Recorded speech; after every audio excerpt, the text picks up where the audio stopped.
As I began discussing in the last presentation, there appears to be an effort within the UU Church to effectively invent a new religion based on an identitarian perspective on the concept of intersectionality.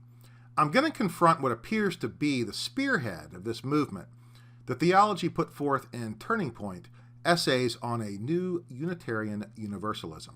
This is an edited volume of essays. It is edited by Frederick Muir. As we're going to see, Muir very clearly rejects the primary tenets of traditional UUism, those being egalitarian individualism, intellectual honesty, reason and logic, etc., and replaces them with a new faith based on submission to church authority. In the May 2019 issue of UU World, the UUA president, Susan Frederick Gray, specifically endorses Frederick Muir's call for a new religion and describes how the 2019 UUA General Assembly was shaped to move the UU faith toward the vision Muir proposes. I'm also going to propose, for whatever it's worth, a brief statement of belief. I think that such a statement, if adopted by the local congregation, or at least a significant number or a percentage of the local congregation, would clarify a wide boundary of belief or action around which the local congregation will support and tolerate activity. The goal here is to frame in all existing beliefs rather than to exclude anyone or to create any heresies. So what exactly is it that Muir proposes? What is this new religion?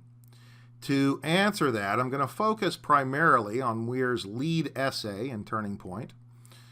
And this is an essay entitled The iChurch Revealed. Now, what I'm going to suggest is that this new theology, which I'm going to call Muirism, is ultimately more akin to a cult than a liberal religion. I'm also going to argue that it is driven not by any philosophical drive toward understanding and transcendence, but rather by the fear of a professional class of clergy that its sect is dwindling in numbers. Muir begins his essay with a lament over the decreasing membership in the UU Church. He notes that the Unitarian and the Free Christian churches of Britain may completely die out within 3 generations, and he worries about this and wonders if it's a harbinger of what's in store for the American UU Church. He also notes the demographic trend in the U.S. over the last few years toward no overt religious affiliation. He concludes that a perfect storm will lead to the end of the church unless the church undergoes a radical change in orientation and philosophy. He then immediately launches into the presentation of his new vision without asking the far more important question his observation about dwindling membership begs, and that is, what is our goal here in the UU faith? Is it to maintain an intellectually honest and philosophically consistent approach toward a humanistic and liberal religion, or is it simply to maintain membership levels at any cost? If you are a member of the professional UU world, in other words, if you are a seminary student, a seminary graduate, seminary faculty, staff member in the professional bureaucracy that exists to serve the church and support the church, your perspective on this might differ from the lay member who attends on Sunday but whose life is otherwise unaffected by the slow demise through attrition of the UU church. And I think as lay members of a congregation, we have to carefully consider the potentially different goals that lay congregational membership and professional clergy and staff may have, especially at the level of the national organization. Muir quite directly identifies the need for new membership as the driving force behind his call for a new church. Now, personally, I would certainly like for the church to grow. I truly believe we have to find ways to make that happen that don't fundamentally change the church itself. If changes in the broader society simply mean that the era of liberal religion is over, I'd rather have the UU Church fade into history with its philosophical integrity intact. There's no shame in that. It's unfortunate, but this isn't some consumer product in need of rebranding every few years to keep up with popular trends. So, what is it that Muir suggests? First, Muir describes what he calls the trinity of errors at play in the UU Church of the past and the present. These are that we are being held back and stymied by a persistent, pervasive, disturbing, and disruptive commitment to individualism that misguides our ability to engage the changing times. That we cling to a Unitarian Universalist exceptionalism that is often insulting to others and undermines our good news. We refuse to acknowledge and treat our allergy to authority and power, though all the symptoms compromise a healthy future. Yes, that is correct. Individualism, anti-authoritarianism, and something called UU exceptionalism must be stamped out. Certainly, you say, Muir can't mean this literally. There must be an ironic point he's making, or this is hyperbole. No, he is making non-ironic, literal statements of fact. Let's take a closer look. Muir attacks individualism first. Now, that's a tough sell in the UU Church, with the whole Emerson, American transcendentalist thing of the 19th century. So Muir attacks Emerson by associating Emersonian individualism with Jack Kerouac via an Apple advertising campaign, and presents this as evidence of the corrupting influence of Emerson. Now, for the sake of argument, let's give Muir the benefit of the doubt and say, okay, sure, Jack Kerouac was the philosophical grandson of Ralph Waldo Emerson. So what? As a fan of both Emerson and Kerouac, I'm not sure what the problem is here. But Muir knows. The problem is that such an individualism doesn't want to submit to church authority. And it fills the pews on Sunday. So to Muir, that is a problem. It has to be rooted out. Muir says we cannot do both covenant and individualism. Individuality, yes, but not individualism. So there it is. The individual must be eliminated. The second error, according to Muir, is something he calls UU exceptionalism. He seems to want to extend the concept of American exceptionalism to the UU faith. However, he provides no coherent logic for how we get from one to the other. Now, American exceptionalism, as generally defined, is the belief that either the United States has an inherent superiority over other nations, or that it has a mission to transform the world, or that some feature of history has imbued the United States with a uniqueness not possessed by other nations. I'm not sure many UUs would describe the UU Church as exceptional in the same way an adherent to American exceptionalism would describe America. I suppose a UU might say UUism is exceptional for them personally, but that seems qualitatively different than the concept of American exceptionalism.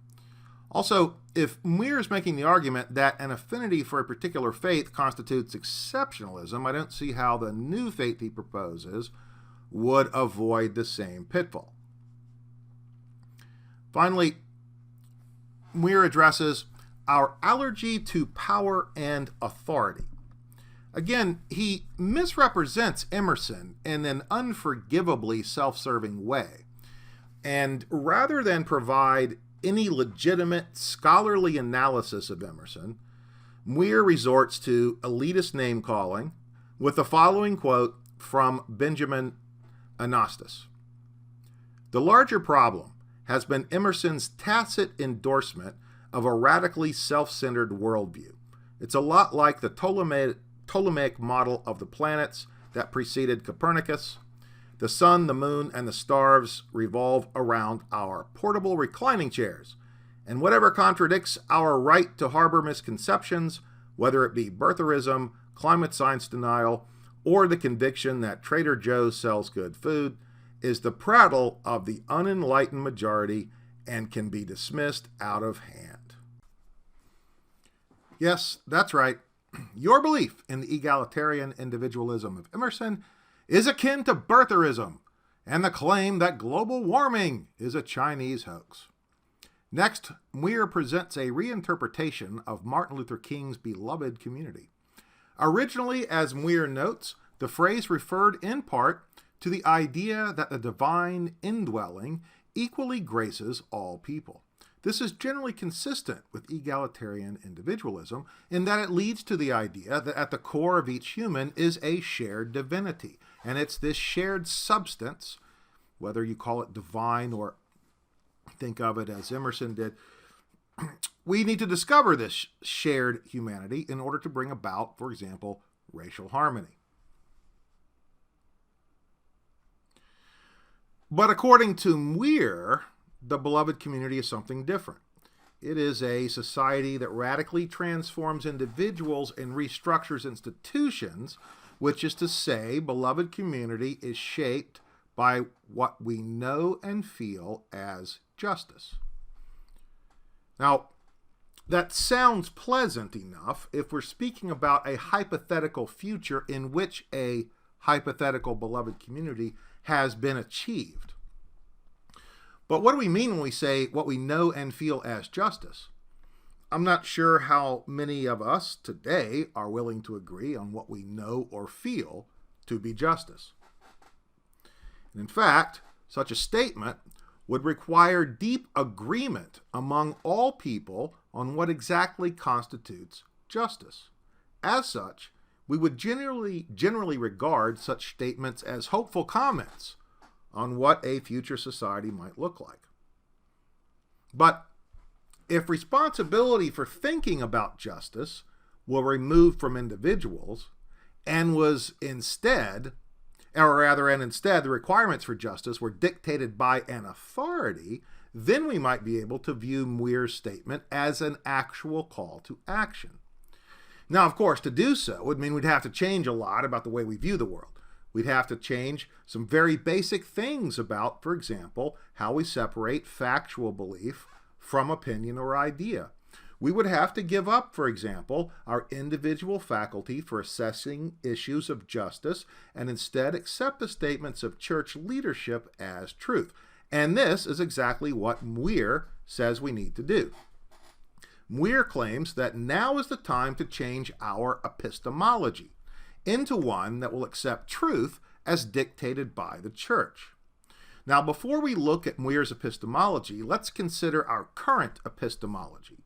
Now, the term epistemology refers to the methods we accept as valid for obtaining information about the world.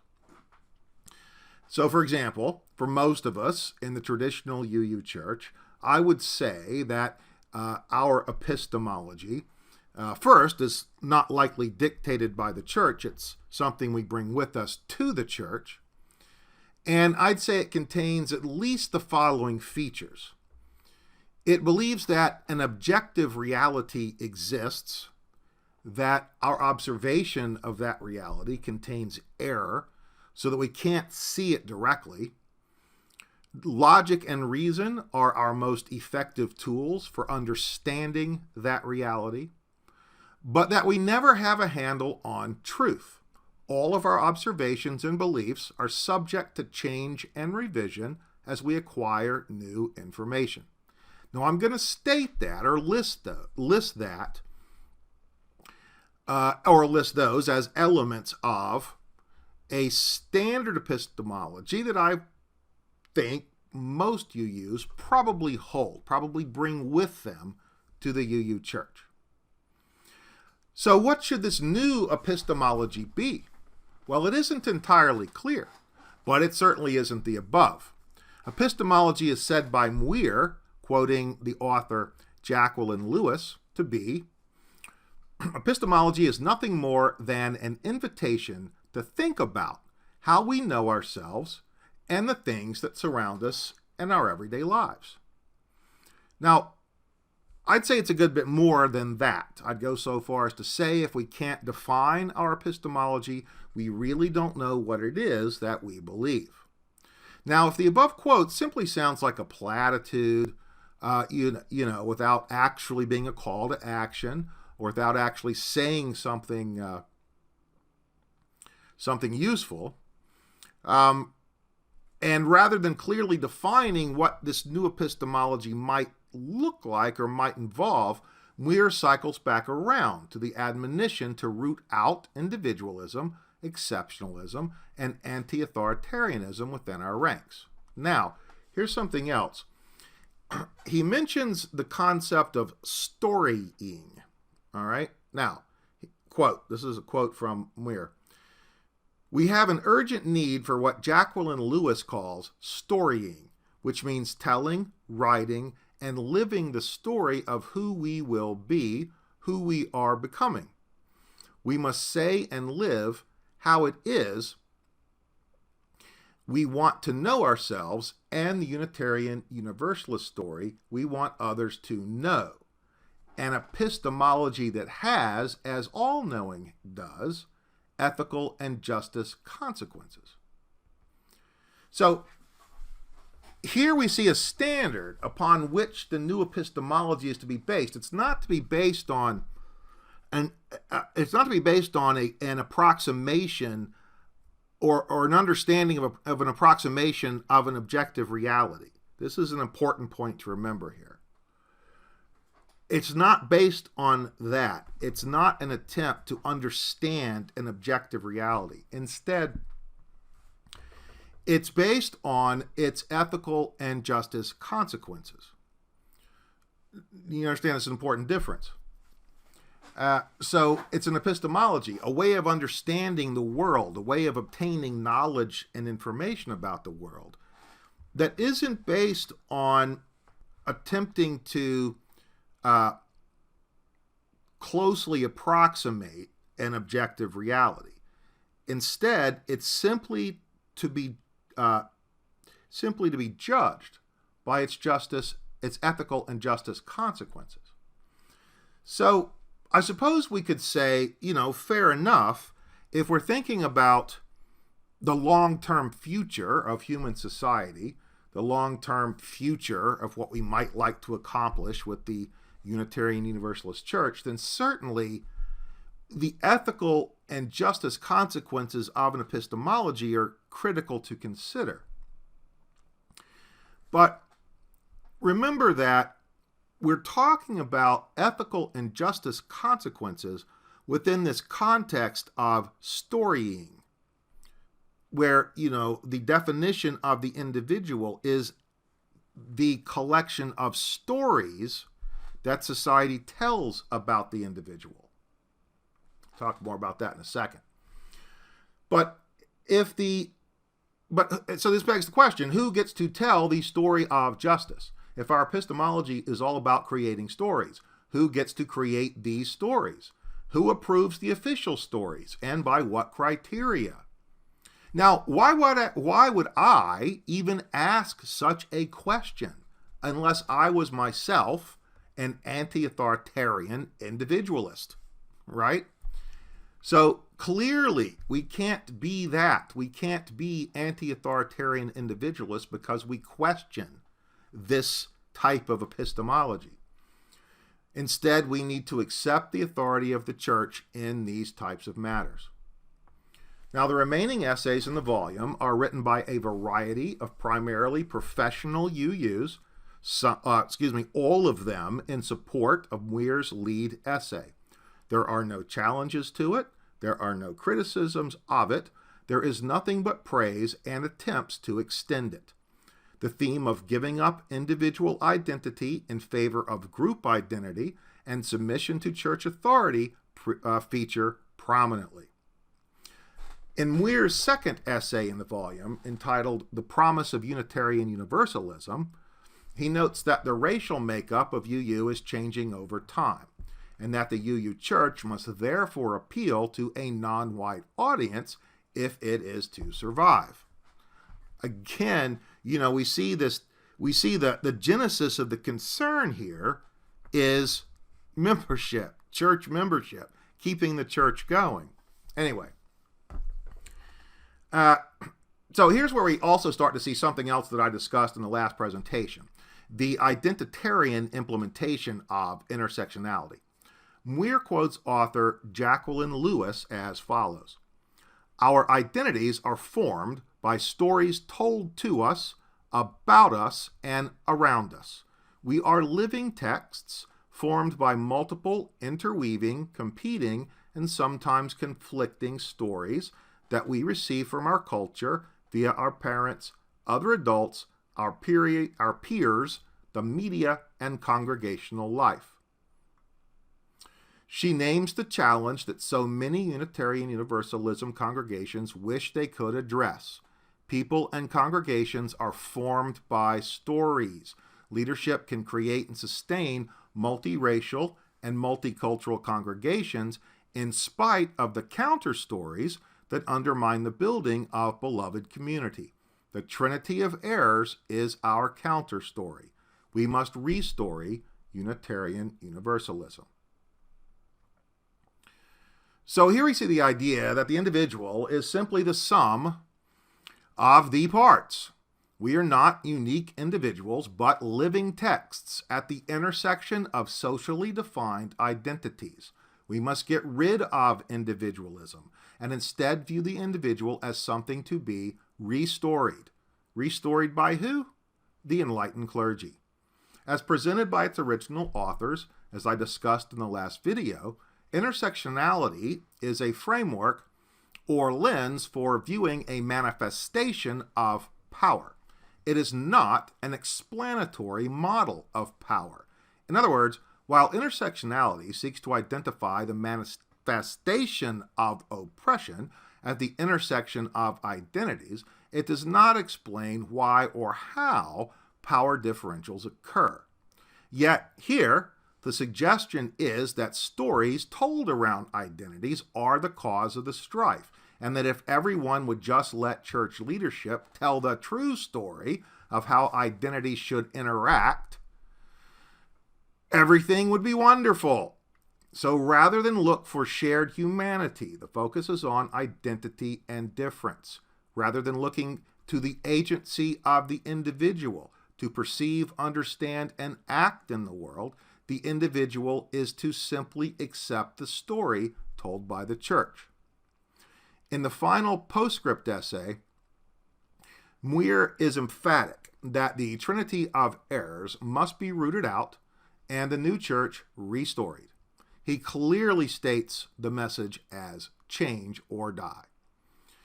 In a message he directs towards clergy, he says, "Another commitment is to educate your congregation. Educate yourself, create a network of trusted allies who support restoring. Spread the word from the pulpit and newsletters. Urge your board and other congregational leaders to make this restoring their work too.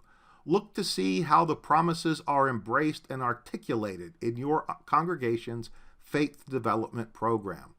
A final and maybe the most important commitment is to learn how to lead this dramatic shift. Seek or use the authority of your ministry and leadership to imagine your congregation's future.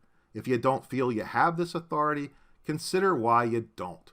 Often it's a matter of creating a tipping point, building to that place where change has a life of its own. Interview others who can help create enthusiasm and structure for this change, and find a way to bring them to your people, which could help you earn the trust needed to imagine and restory for change." So there's no call for a democratic process, no call to assess the congregation to see if such change is desired or would be accepted.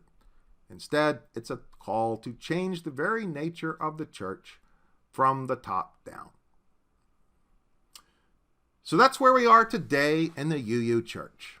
I would imagine many of you are like me. You'd like to belong to a church that supports open and questioning of the hard questions in life, a church based on a shared belief in egalitarian individualism. I don't know what the future of the UU Church holds. I know that my own participation and financial support cannot continue in good conscience if my own beliefs are no longer welcome in the church. In the presentation that I led at UU Tampa on November 10th, 2019, following the main Sunday service in the Big Dome, we discussed a statement of beliefs. I've revised my original statement based on feedback and have come up with the following. If some significant number of us were to agree on this or something similar, and we could at least get some acknowledgement that at UU Tampa these beliefs would be supported, I think many of us would breathe a bit easier. I'm not suggesting that these statements be accepted word for word as written, but that something similar be accepted by a significant number of people in order to ensure that members with these beliefs have a place in the UU Church, at least for the foreseeable future. As members of a local congregation of the Unitarian Universalist faith, we affirm that, while not limited to these beliefs, our church provides a philosophical and spiritual home for those committed to the following. We believe that the individual human being is more than the sum of intersectional identities. Further, something unique within the individual has the capacity to mediate the response to external forces. We believe in egalitarian individualism and the idea that all individuals are of equal innate value. We believe that reason, logic, and science are our most powerful tools for understanding the natural world. Now, this was one of the items that got a little pushback last week, so I've modified this to clarify what I mean by this. So this doesn't discount the contributions of other ways of understanding the world. And it very consciously identifies the natural world as one of multiple areas of human concern. We believe, for example, that questions and issues of personal, psychological, and emotional well-being, social and environmental justice, national and local politics should be informed by science to the extent possible, but that the values and desires we bring with us to these issues and the solutions and approaches we choose are ultimately beyond the scope of science. A free and independent search for meaning must encourage other ways of understanding the world beyond that provided by science alone. So this is not to discount the value of non-scientific ways of understanding the world. It is simply to identify science as the most powerful tool for understanding the natural world. Creeds must be accepted democratically and with the full understanding and consent of the congregational membership. Creeds cannot be dictated by clergy. Individuals are free to combat social problems and work towards social and environmental justice according to their own conscience and abilities. And again, none of this is to discount the importance of social justice work, environmental justice work, and all of the other forms of work that UUs have historically done. Simply to say that the approach we take to dealing with social issues is more a matter of individual conscience than it is something that should be dictated by church leadership. So, that's it. Thank you for listening. Please consider your thoughts on this. Think carefully about what you've heard. And as a congregation, we need to get together and talk about these issues. So, thanks again, and I will see you.